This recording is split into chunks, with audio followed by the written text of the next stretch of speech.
రామేశ్వరంలోని ఒక సామాన్య బాలుడు దేశ అత్యున్నత రాష్ట్రపతి భవనం వరకు ఎలా ఎదిగాడో చెప్పే అద్భుత ప్రయాణమే wings of fire. Abdul Kalam గారు తన జ్ఞాపకాలను చెబుతూ ఉంటే ఆయన శిష్యుడు అరుణ్ తివారీ గారు అక్షరబద్ధం చేసిన ఈ గ్రంథం ప్రతి భారతీయుడు చదవాల్సిన ఒక స్ఫూర్తిదాయక చరిత్ర.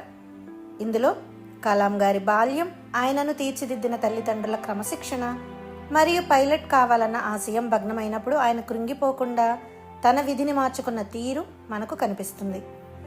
ఈ పుస్తకం కేవలం ఒక వ్యక్తి కథ కాదు. సైకిల్పై రాకెట్ భాగాలను మోసుకెళ్లిన రోజుల నుండి అగ్ని, పృథ్వీ వంటి క్షిపణులతో ప్రపంచ దేశాల ముందు భారత్ను అగ్రరాజ్యంగా నిలబెట్టిన శాస్త్రవేత్తల పోరాటం ఈ పుస్తకంలో ఉంది. విజ్ఞాన శాస్త్రం మరియు ఆధ్యాత్మికతను మేళవించి వైఫల్యాలను విజయానికి మెట్లుగా ఎలా మార్చుకోవాలో కలాం గారు మనకు నేర్పిస్తారు.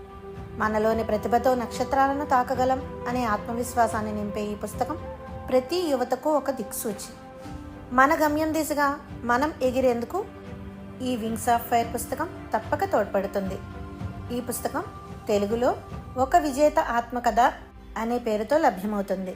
కలాం గారి ఆటోబయోగ్రఫీకి సంబంధించిన వింగ్స్ ఆఫ్ ఫైర్ పుస్తకం మన వ్యక్తిగత లైబ్రరీలో ఉండాల్సిన అత్యంత విలువైన పుస్తకం. మరి ఈ విలువైన పుస్తకాన్ని ఈరోజే మన వ్యక్తిగత లైబ్రరీలో చేర్చుకుందామా?